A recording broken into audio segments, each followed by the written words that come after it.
Bonjour, je m'appelle Sarah Breen et je suis chercheur principal du projet Navigating World Project. Mes trois assistants de recherche, Courtney, Lauren et Mark, sont ici avec moi pour vous donner un aperçu de notre projet. Le projet de transport durable est essentiel pour les communautés rurales et l'importance et l'augmentation des options dans les communautés rurales continue d'être importante et il faut se battre pour les services de transport public durable. Donc, sur ce, notre équipe veut tenter de trouver des solutions pour la transition et analyser toutes les questions qui sont importantes quant à la transition et examiner quelles sont les solutions qui existent déjà. Aujourd'hui, nous allons vous présenter les solutions innovantes qui existent déjà. Bonjour. Aujourd'hui, je vais vous parler des barrières qui existent dans les projets de système de transit. Donc, je vais débuter avec le but de mon travail, mes résultats et les prochaines étapes de ma recherche. Donc, il est important de comprendre les obstacles uniques auxquels les zones rurales sont confrontées dans l'établissement des systèmes de transport en commun. Parce qu'en fin de compte, ces obstacles déterminent essentiellement si les gens peuvent se rendre ou non là où ils le désirent, de façon sûre, sécuritaire et fiable. Et en plus, ils doivent comprendre ce que sont ces obstacles. Il est aussi important de comprendre comment ces obstacles diffèrent entre les zones rurales. Parce qu'une fois que nous comprenons tout cela, nous pouvons alors orienter les politiques et les financements vers des communautés spécifiques, ceux qui font face à ces obstacles. Donc, selon le cas de mon travail, j'ai identifié plusieurs obstacles thématiques. À gauche de mon écran, voici les quatre enjeux qui ressortent le plus. Tout d'abord, il y a des obstacles liés aux aspects socioculturels en zone rurale. Cela peut être la perception qu'ont les gens du transport en commun. Celui-ci, par exemple, est sûr, efficace ou fiable, si c'est cool, par exemple. Il y a aussi des barrières liées à la démographie des zones rurales. Donc, le transport en commun dans les zones rurales tend à être plus cher qu'en zone urbaine. Dans les zones rurales, les individus ont tendance à compter sur du transport en commun. En fait, ceux qui ont tendance à se fier sur du transport en commun ont moins de ressources financières.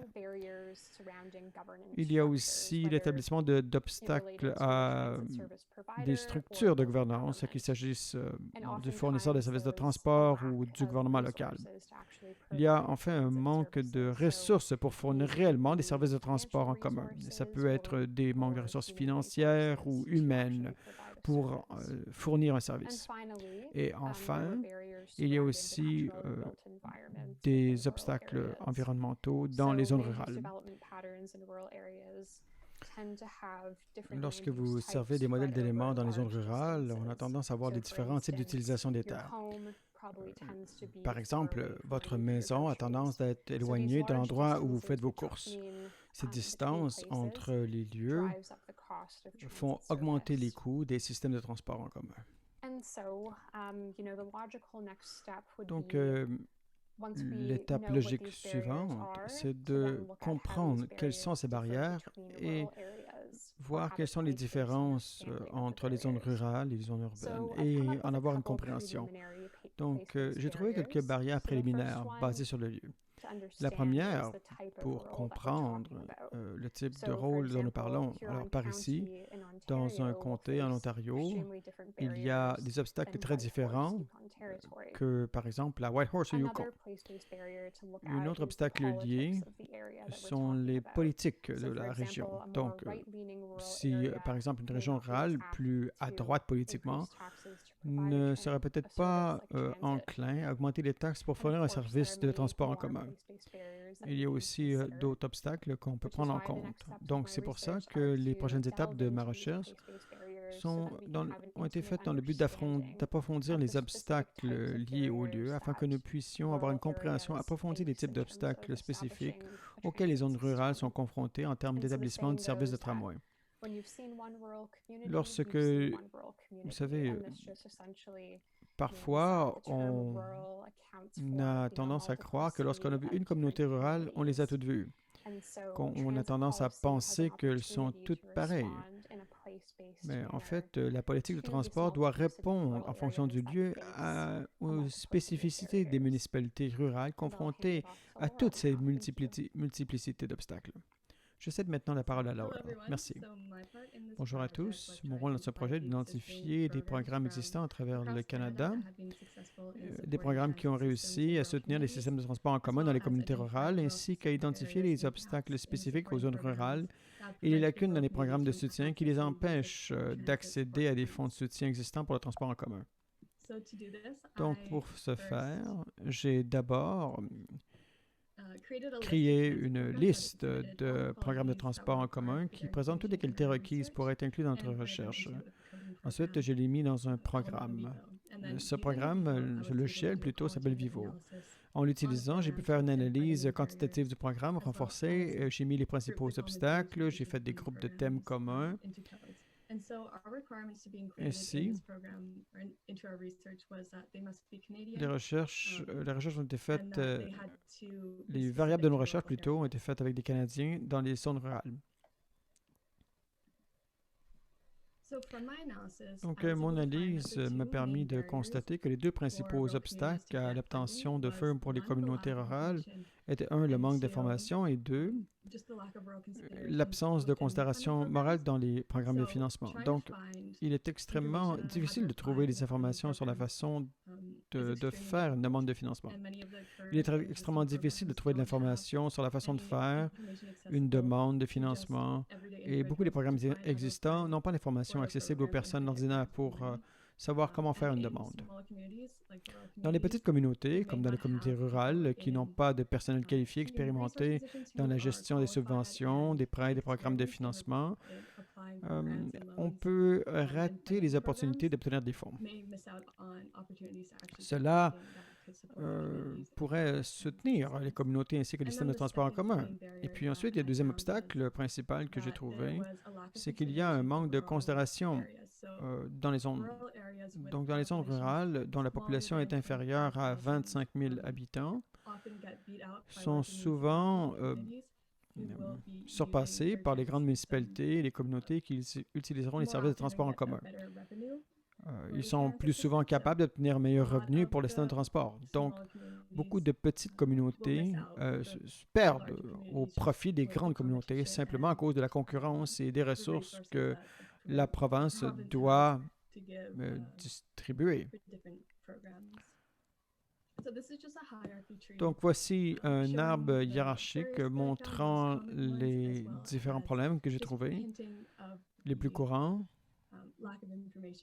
Bon, ici, il y a eu l'absence de considération sur les rangs, donc nous devons décoder les barrières et pour ce faire, j'ai vu s'ils étaient présents, absents. Dans les options, comme vous pouvez voir en bas, bon, il n'y avait pas vraiment d'informations accessibles, donc c'est pour ça que c'était la plus grande barrière que j'ai trouvée. Et pour les gens, les personnes âgées qui ne sont pas à l'aise avec la technologie, c'est certainement un problème très réel et difficile à résoudre. Donc, pour les considérations réelles, encore une fois, il n'avait pas tout simplement les ressources dans les petites communautés. Il n'avait pas nécessairement accès aux grandes subventions que le gouvernement accorde. Par exemple, un demi-million de dollars ici et là, celles-ci qui vont aux grandes municipalités. Oui. Donc, maintenant, je vais laisser la parole à mon collègue Mark, qui a fait l'analyse SIG. Bonjour, bienvenue. Donc, voici une carte des études de cas de transport en commun au milieu rural au Canada.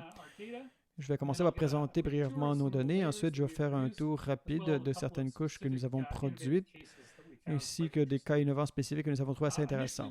Donc, au départ, nous cherchions à identifier des études de cas innovants à travers le pays.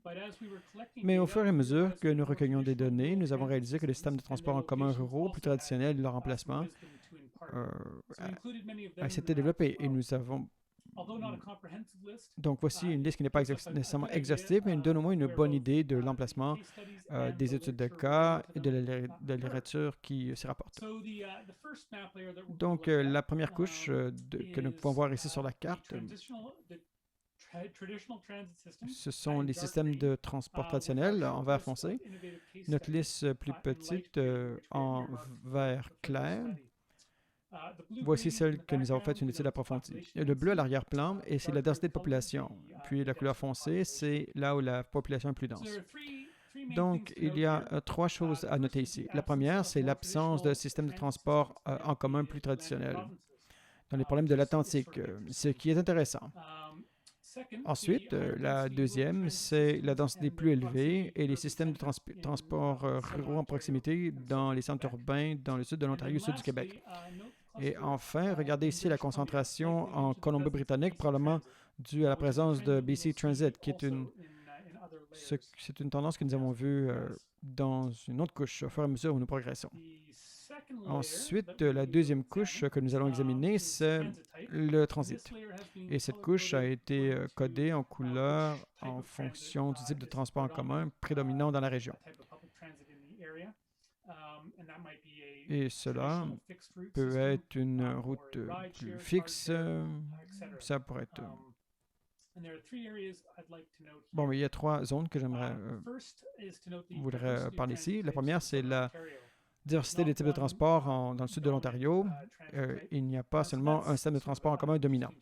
Et c'est intéressant à noter, de même que nous voyons ici l'influence de la BC Transit en couleur jaune, et on voit aussi une combinaison assez homogène des itinéraires fixes de transport à demande. Il y a aussi des systèmes de transport pour les personnes à mobilité réduite, bien qu'ils aient des exceptions. Et aussi, ce qui est intéressant, c'est le partage de véhicules dans le sud du Québec. C'est un parti pilote où des petites municipalités ont acheté des voitures électriques à leur flotte municipale et les ont mises à la disposition plutôt du grand public pour qu'elles puissent les partager, du covoiturage. Ce sont des solutions qui sont utilisées par des municipalités qui sont trop petites pour disposer d'un système de transport en commun plus traditionnel. Donc, premièrement, nous aurions regardé le covoiturage traditionnel comme type de transport en commun. Deuxièmement, l'utilisation de la technologie verte pour réduire les émissions. Et troisièmement, les technologies dans les systèmes de partage de voitures. Donc, je crois que c'est important et intéressant plutôt de l'approfondir. Enfin, la troisième couche que nous allons examiner, c'est la propriété. Et cette couche ici est codée selon la propriété du système de transport. C'est assez complexe parce qu'il y a beaucoup de partenariats impliqués, mais pour le moment, ce que nous allons voir, en fait, nous allons en examiner seulement quelques-uns. Et j'aimerais attirer votre attention sur certaines différences que nous avons vues à travers le pays. Donc, encore une fois, en Colombie-Britannique, on verra une représentation en vert, et c'est un partenariat public par le biais de BC Transit, là où les gouvernements locaux, régionaux et provinciaux travaillent ensemble. Et c'est seulement un des trois seuls en Amérique du Nord qui utilise ce système. Et c'est le seul au Canada. Donc, ça, voilà, c'est intéressant et ça permet d'utiliser certaines stratégies qui sont appropriées pour une situation locale, mais aussi de tirer parti du partage de ressources dans un plus grand système du Sud. Dans le sud de l'Ontario, ainsi qu'au sud du Québec, c'est dominé par un système de propriété publique qui est en orange, et puis ensuite sur la côte est, dans les provinces de l'Atlantique, vous remarquerez que c'est principalement à but non lucratif. C'est en jaune. Ce qui est intéressant, c'est l'Association de transport de la Nouvelle-Écosse qui fournit des services de transport accessibles de porte-à-porte à travers de nombreuses organisations indépendantes. Et intéressamment, ce qui est intéressant plutôt, c'est qu'elle bénéficie de façon similaire, tel le BC Transit, en partant des ressources administratives. Et ce n'est pas seulement une seule association. En fait, bon, j'espère que vous avez trouvé cette petite présentation intéressante. Voilà, merci. Donc, merci d'avoir pris le temps d'assister à notre présentation aujourd'hui. Le rapport final de ce projet sera mis à la disposition du public d'ici Noël cette année. Et en plus du rapport, nous allons également mettre une carte web montrant les exemples dont Marc a discuté plus tôt. Et nous aurons aussi quelques petits résumés. Les résultats de ce projet permettront de faire la lumière sur le transport en commun en milieu rural, les différents défis ainsi que les différents besoins, ainsi que toutes les solutions créatives et innovantes qui existent déjà. Donc, pour terminer, j'aimerais remercier nos partenaires de projet ainsi que le Conseil de recherche en sciences humaines du Canada et Infrastructure pour Canada pour leur soutien à ce projet. Et nous sommes très heureux de répondre à leurs questions. Merci.